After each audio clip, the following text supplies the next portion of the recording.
The evolution of weaponry has led to the emergence of the most destructive hypersonic missile with capacity that the world cannot explain, and the United States have made it a mission to be at the front line of creating these out-of-the-world missiles. With its newly developed hypersonic missile, the Darkstar, the U.S. has taken the missile game to a whole new level with its terrific capabilities exceeding that of Iran's formidable missile, the Fattah-one. What makes the Darkstar different? Can hypersonic missiles be detected and targeted by any defense system? Join us as we delve into the features of the U.S. new Darkstar that no hypersonic missiles can beat. Hypersonic weapons are a testament to the groundbreaking advancement that military technology has undergone during the past few decades. This weapon, as the name implies, is capable of traveling at a speed of over Mach 5, which is said to be 25 times the speed of sound. This speed range, equivalent to 1 to 5 miles per second, sets hypersonic weapons apart from subsonic and supersonic counterparts. The first attempt to create a hypersonic weapon was by the Russians. They initiated hypersonic weapon technology research in the 1980s, and recently some tests were conducted in the country in respect to a report that was published by VOA News on the 22nd of March, 2022. Russia became recognized as the first nation to deploy hypersonic weapons during combat, reportedly directing at least one missile towards a target in Ukraine in March 2019. The missile, which was deployed against Ukraine, is identified as a Kinzhal missile, and it was launched from a military aircraft. Also, Russia claimed possession of the Avangard hypersonic glide vehicle and information regarding the development of a ship-launched cruise missile that is referred to as the Zircon. It is safe to say that Russia truly started the development of these lethal weapons. Let us check out some of the features of the very first missile created. The Kate-47 M2 Kinzhal, also known as Dagger, is a hypersonic ballistic missile that was developed by Russia, as mentioned earlier. This weapon has an estimated range of 60 to 80 kilometers and a mind-blowing speed of Mach 10. This missile is capable of carrying either conventional or nuclear warheads and can be launched from bombers like the Tu-22 M3 bombers or the MiG-31K interceptors. Also, the modified and upgraded version of the Su-34 aircraft have been used to launch the Kinzhal after the conflict in Ukraine. This is the first time a hypersonic missile would be used or developed. The Kinzhal shares its design with the older ground-launched Iskander missile, but a unique difference that they share is that the Kinzhal is designed to be launched in the air. IG has the capability to target both stationary and moving objects, which includes aircraft carriers. Due to its super cruise capabilities, it can penetrate targets more effectively than lighter and slower cruise missile. Despite the Russians laying emphasis on the hypersonic feature of the Kinzhal and portraying it as a new and advanced design, it relies on the standard ballistic missile technology at higher speed, and the hypersonic aspect of the missile is not a unique breakthrough because other older missiles have similar features. The U.S. defense officials believe that the current radar system are not good and advanced enough to detect and track these hypersonic missiles, and even the president mentioned that the Russians' missiles are very hard to detect and stop. Eventually, the development of hypersonic missiles went beyond Russia and continued in Iran. On the 6th of June, 2023, Iran unveiled its very first hypersonic missile called the Fattah, and the president was present in the unveiling ceremony. This development would help to enhance Iran's security and is also a proof of the country's military strength to rival nations. The hypersonic missile has a remarkable speed of Mach 15 that surpasses that of the Kinzhal and every other missile that has been developed. The Fattah was able to achieve this maximum speed thanks to air-breathing scramjet engines, an upgrade from the regular engines. The scramjet engine burns fuel in a supersonic airstream without any moving parts. What makes the hypersonic missiles different from intercontinental ballistic missiles is that even though they can both travel at hypersonic speeds, the ICBM travels in a predictable pattern that the interceptor can easily predict. For several years now, the only countries that have invested in building a weapon that is this accurate, effective, and legal is China, Russia, and the United States. But now Iran has joined them with its Mach 15 missile, and it came at a very disturbing time. There have been heightened tensions between Iran and Israel as Israel expresses growing concern about Iran's intentions to reboot its nuclear weapon plans. Israel, a very likely target for Iran's nuclear weapon should it exist, has made it very clear that they would never allow Iran to have such weapons. The economic minister of Israel has announced and advised Iranians to be deeply concerned and alert. According to the minister, if Iran reaches the threshold of almost wielding nuclear weapons, escalation is certain. Still, Iran appears to be reaching that threshold as traces of weapons-grade uranium have been spotted in the country. Nevertheless, Iran, through its state telecommunications, stated that Fattah, with its thrust-vectoring rear, can surpass the most advanced anti-ballistic missile systems of the United States and Israel, including Israel's world-renowned Iron Dome. Iran had also claimed the missile would be able to strike Israel in less than 7 minutes. With these references to Israel's defenses, Iran's intent for developing with Fattah is very straightforward. If it is not related to a war based on nuclear weapons, it could be the current conflict between Israel and Hamas of Palestine that compels Iran to launch the F at Israel. But in response to Iran's threat, the United States has responded with its very own unstoppable hypersonic missile, Darkstar. The U.S. RQ-3 Darkstar has stirred a wave in the world of weaponry. This missile, also called the Tier 3-, is a type of unmanned flying machine. It has its first flight in March 29, 1996. However, the Department of Defense decided to put an end to the project in 1999 because they discovered that the UAV didn't fly well and wasn't performing up to expectations in terms of costs and performance. It was developed to be a high-altitude endurance UAV, and it included technology from stealth aircraft to make it very hard to detect. This feature allows it to be operated in heavily defended aircraft, unlike the RQ-4, which could only operate when air supremacy was assured. The Darkstar is designed to be completely autonomous, which means that it can perform its activities without human intervention.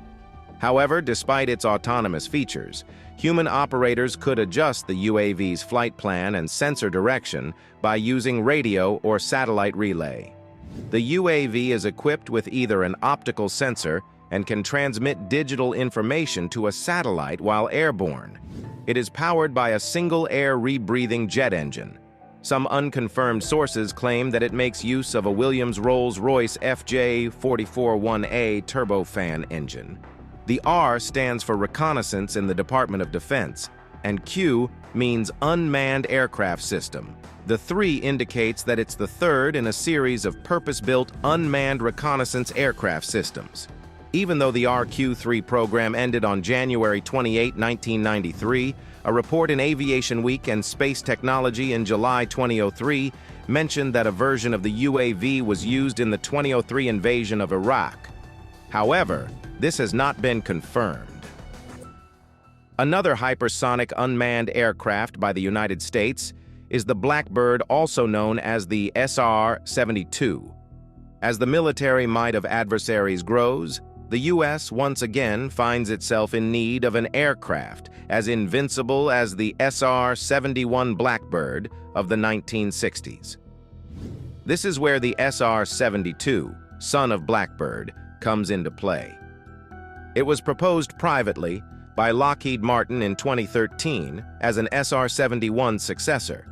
The SR-72 pretty much has its work cut out for it to be the new most indomitable American aircraft in history.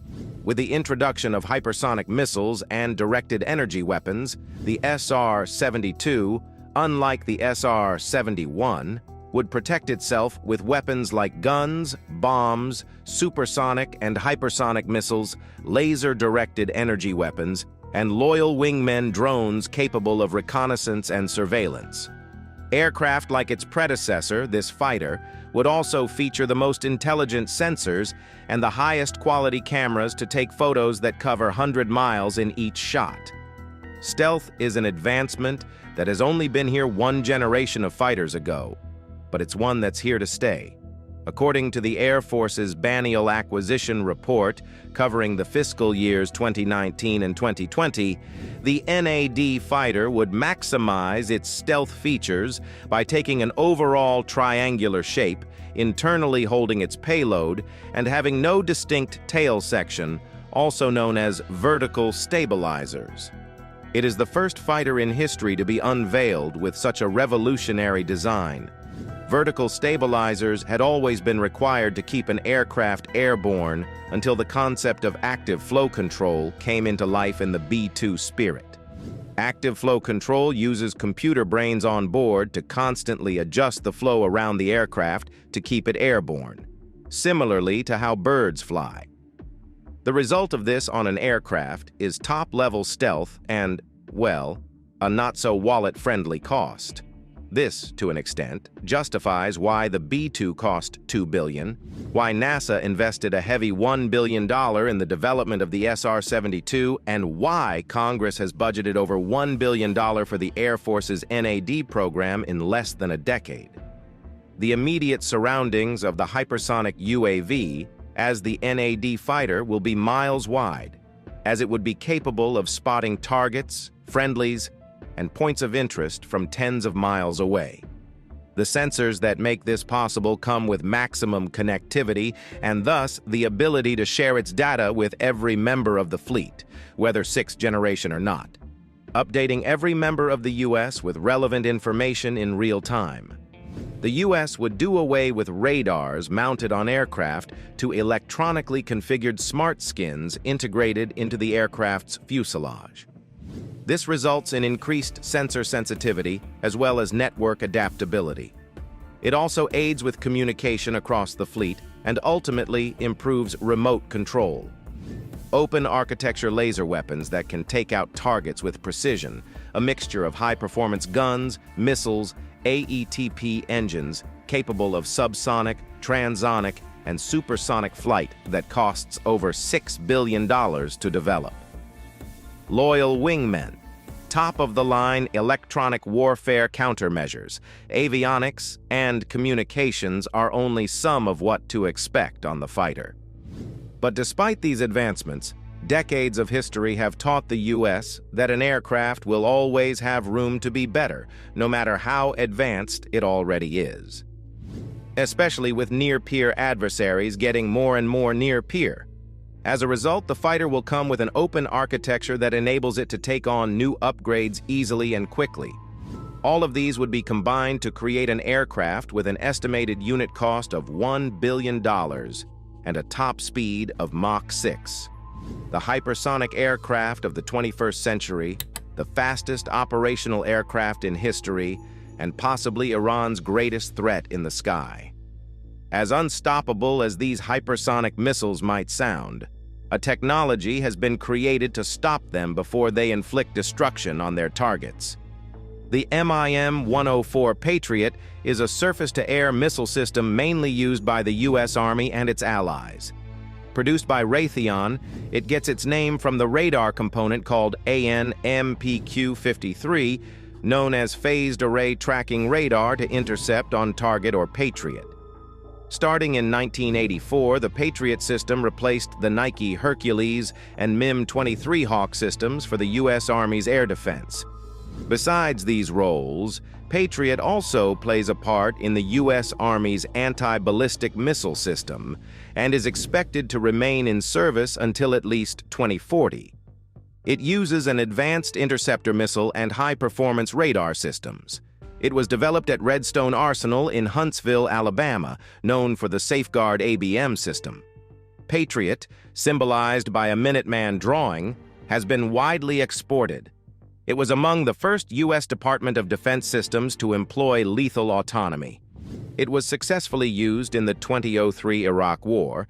It also defended against Houthi missile attacks in the Yemen conflict and achieved its first shoot-downs of enemy aircraft in service with the Israeli Air Defense Command, including UAVs and a Syrian Air Force Sukhoi Su-24 in 2014.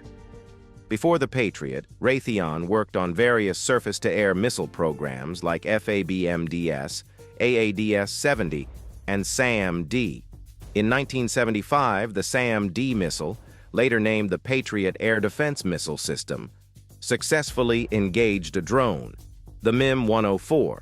Patriot integrated new technologies, including the MPQ-53 radar and track-via missile guidance.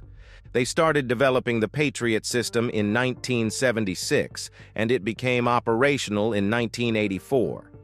Initially, it was used for anti-aircraft purposes. In 1988, it got an upgrade, Fattah-one, which added some capability against tactical ballistic missiles. The latest upgrade, Fattah-3, is a comprehensive redesign to specifically engage and destroy tactical ballistic missiles. To reload missiles, they make use of a special truck called the Guided Missile Transporter, which has a bigger crane than when compared to the regular trucks. The crane, which is also nicknamed the Scorpion Tall because it is twice the weight of the truck, helps to remove used missile canisters from the launchers and put in new ones. The regular trucks with a standard-sized crane are referred to as the Large Repair Parts Transporter.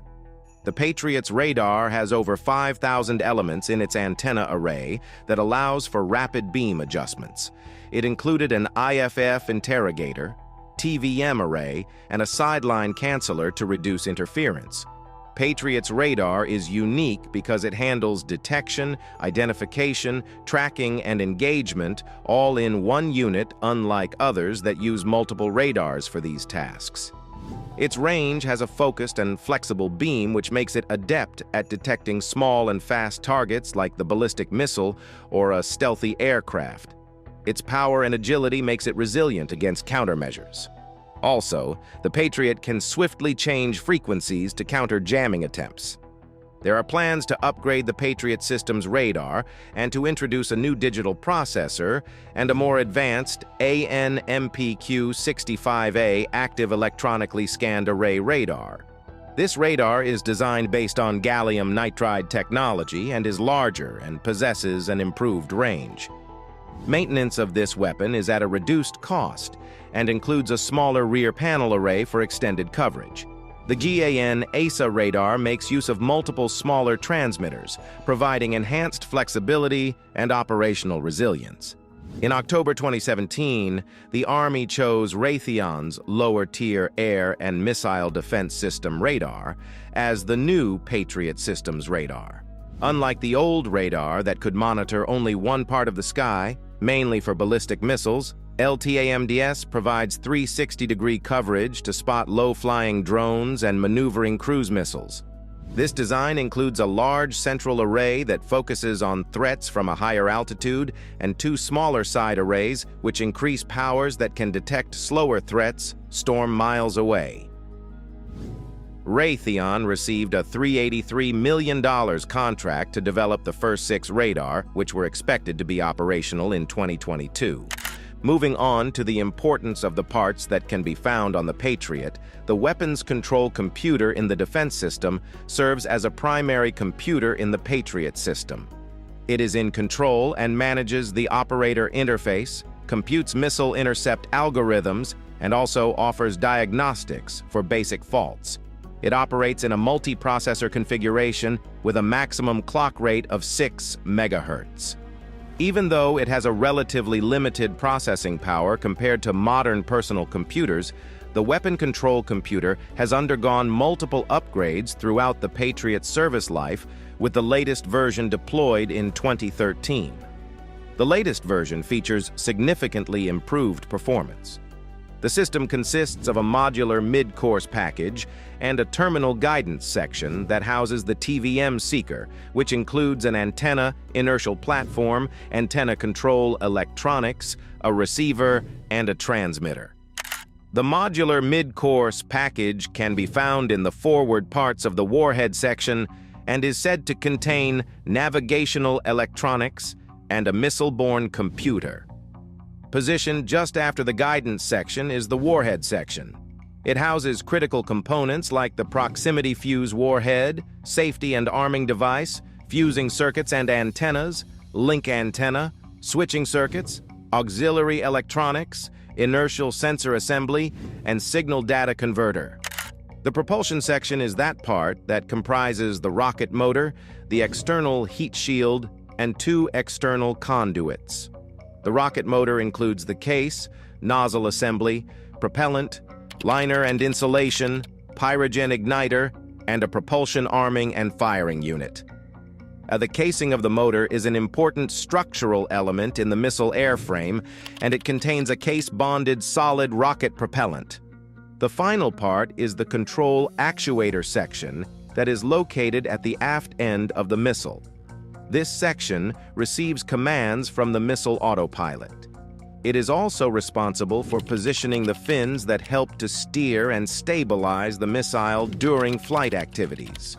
The fin servo system, which is a part of the control actuator system, includes the hydraulic actuator, valves, and an electro-hydraulic power supply, which includes a battery, motor pump, oil reservoir, gas pressure bottle, and an accumulator. These components and standardized design helps to ensure the missile's effective functionality and adaptability in several scenarios. What is your take on the capabilities of Iran and U.S. hypersonic missiles? Is the Darkstar truly unbeatable? Thanks for watching. While you are still here, click on the link on your screen to check out another of our videos. See you there.